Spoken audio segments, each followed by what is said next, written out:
Let's move on, and just briefly, because I want to shout this out. It's the first round of the presidential election in Peru as well, and this could be another really exciting opportunity to test the left's strength in this part of the world. We It's a very crowded field, but Veronica Mendoza, who is basically the leftist candidate in this election, has been running her campaign in a very exciting and people focused and workers focused way, and particularly has been talking about water inequality, which is something that we talk a lot about on the show because it's frankly extremely important.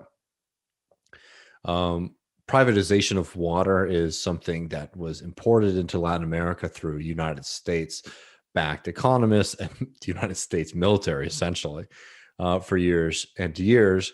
And while Peru does not have privatized water, it's something that is very much on the on the agenda.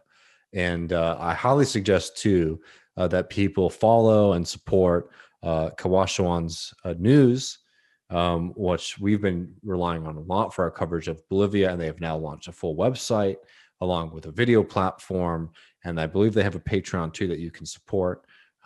Very much an incredible and very useful source of information in English on the fights and social movements in Latin America. But I want to quote real quick from their piece on the Peruvian left confronts neoliberal water inequality, where they quote Mendoza, who showed up in a rally on March 6th on the streets of Lima, saying, "You cannot privatize water. It is a human right and a public good that the state has to bring to all families. It is unacceptable that in a country that has sustained economic growth, we have thousands of families who do not have water, who do not have basic services. That is exactly what we want to change." And hopefully on Sunday, there's a positive result for that, because as they note in this piece too, between 7 and 8 million Peruvians don't have access to regular access to drinking water, which is not just a problem, unfortunately, in Peru. It's a global problem, and it's a problem that we face in the United States as well. Yeah, I want to cover it last week here. I'm curious what you think about this, but I want to compare this to what our vice president of the United States is saying about water, because it's quite striking. Yeah, here she is. And here's the other thing, because I also, I'm in a lot of meetings on foreign policy. For years and generations, wars have been fought over oil. In a short matter of time, they will be fought over water. So when we think about building up our economy around our infrastructure on something like water policy, it's literally about jobs. It's about the fundamental source of life that Tammy Duckworth was talking about. It will sustain life. And it's about strengthening up our nation.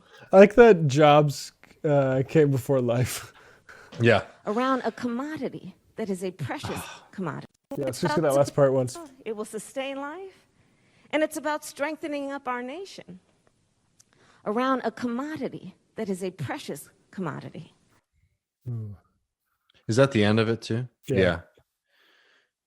I mean, do you have any first thoughts on that? I have a lot, but I feel like I've been going for a little while. No, I'll let you cook. I mean, my only thoughts are sort of aesthetic, which is that she's bad at when she talks about issues with gravity of modulating her tone. I feel like maybe not, but maybe this is how you're supposed to talk about the future water wars. But I don't know.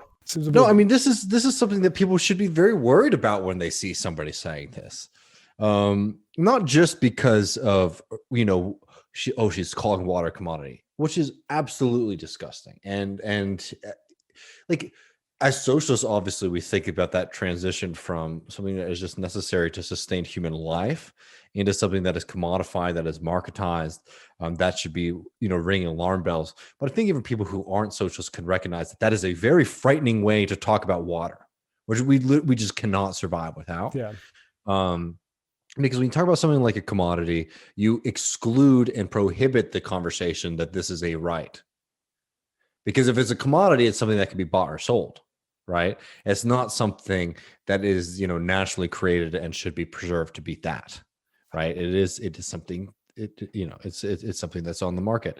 Yeah, I It's mean very, it's like this is a turning point, honestly, like in the history of capitalism, where water starts to become privatized. I would think, right? Like, and we're if seeing that especially in Kamala Harris's home state of California, where when she was in positions of power in that state, saw more and more privatization of water in California. Very worrying. It's extremely important to juxtapose that with what people are talking about in Peru, what Veronica Mendoza is saying in Peru, right? Where the left in that country is talking about making sure that we never, ever, ever allow this to be something that can be fought over.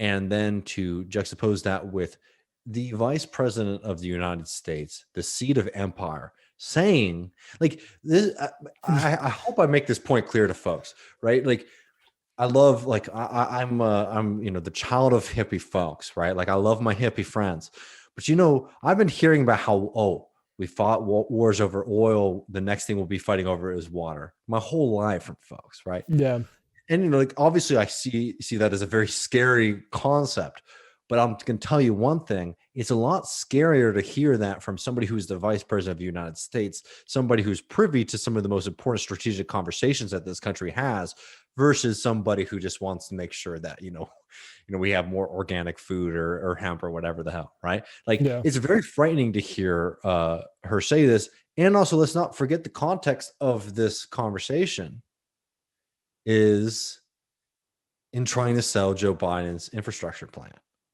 right? Saying we're trying to make sure that we have as much control over water so that we can protect ourselves from the water wars that are coming.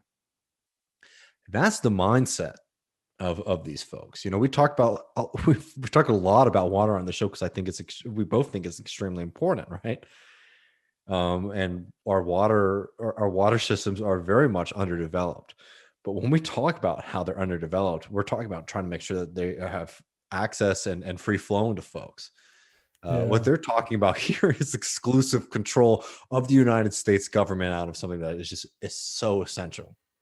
Yeah, it's dark when, like, yeah, one side wants to privatize and get as much profit from it as possible, and like the most charitable view you could have of Kamala when she says jobs is like, oh, we can at least put people to work for a bit more because of how profitable this water is going to be, which is not the reason I really, like water as an element on this planet. Um, yeah. Yeah, And nightmarish stuff. And we got I to mean, keep yeah, our eyes out. it's like you hear it from somebody who is anti-war. It's one thing, but from somebody who is very This comes from the possibly state. the next unelected president of the United States. And this isn't a private conversation. Like, this is her trying to sell the infrastructure thing, and they're trying to sell it in one of the most frightening. We talked, I remember a couple years ago, I guess only a year. Jesus Christ, man. About Warren's like green military plan. Remember we did that, Yeah. and how much of a nightmare that was.